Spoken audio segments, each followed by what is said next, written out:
आज उत्तर प्रदेश में दंगा नहीं होता।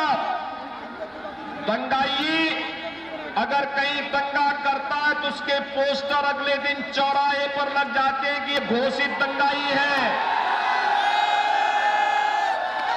और तीसरे दिन उसके घर में नोटिस पहुंच जाती है कि इसने इतनी संपत्ति का नुकसान किया है, इस संपत्ति की अब भरपाई भी ये कर ले।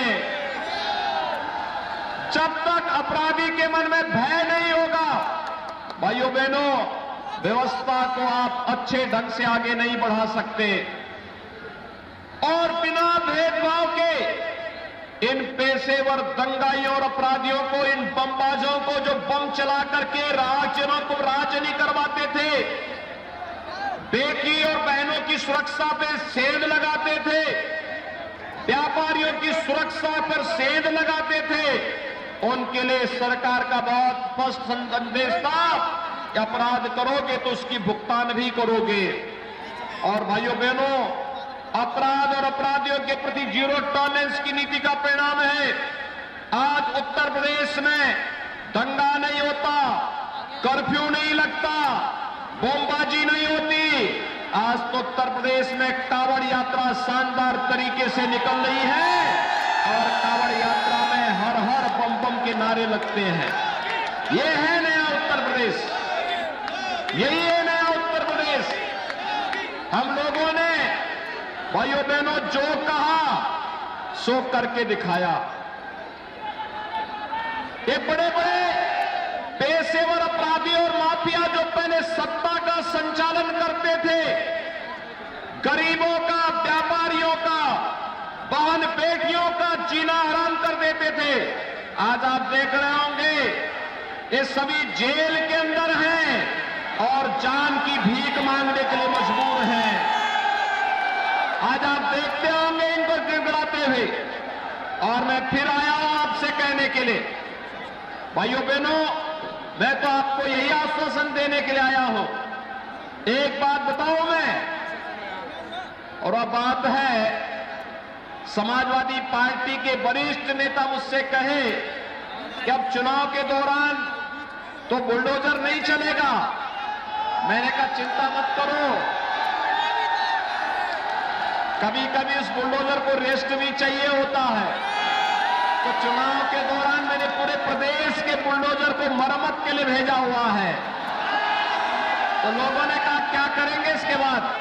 मैंने कहा उसका असली काम तो 4.5 वर्ष तक जो लोग अपने बिलों के अंदर छुपे हुए थे और चुनाव की घोषणा के बाद जब बिलों से आके रेंगने लग गए हैं, अब ये चिन्हित हो गए हैं। 10 मार्च के बाद फिर बुलडोजर का काम जब प्रारंभ होगा तब के लिए हम मरम्मत करवा रहे हैं, चिंता मत करो। अभी भाइयों बहनों, आज उत्तर प्रदेश विकास के पथ पर अग्रसर है। विकास, उत्तर प्रदेश का विकास, एक ऐसे उत्तर प्रदेश के निर्माण की ओर हम उत्तर प्रदेश को लेकर के जा रहे हैं। भाइयों बहनों, जहां पर उत्तर प्रदेश के नौजवानों को नौकरी और रोजगार के लिए कहीं भटकना न पड़े। याद करिए, ये वही उत्तर प्रदेश है जहां नौकरी लगती थी और उत्तर प्रदेश की हर नौकरी विवादित हो जाती थी, न्यायालय को स्टे देना पड़ता था, हमारे नौजवानों के भविष्य के साथ खिलवाड़ होता था। हमने 5 लाख सरकारी नौकरी बिना भेदभाव के दिए हैं, बिना चेहरा देखे हुए देख दिए हैं, जिससे हमारा उत्तर प्रदेश का नौजवान नौकरी पाएगा। भाइयों बहनों, सुरक्षा का अच्छा वातावरण का परिणाम है आज उत्तर प्रदेश में निवेश होता है। और यही नहीं, उत्तर प्रदेश में पर्यटन को बढ़ावा देने का परिणाम भी आज हम सबके सामने है। आज भव्य कुंभ, दिव्य कुंभ होता है, आज अयोध्या में दीपोत्सव का आयोजन होता है, आज बरसाना और वृंदावन में रंगोत्सव का कार्यक्रम होता है।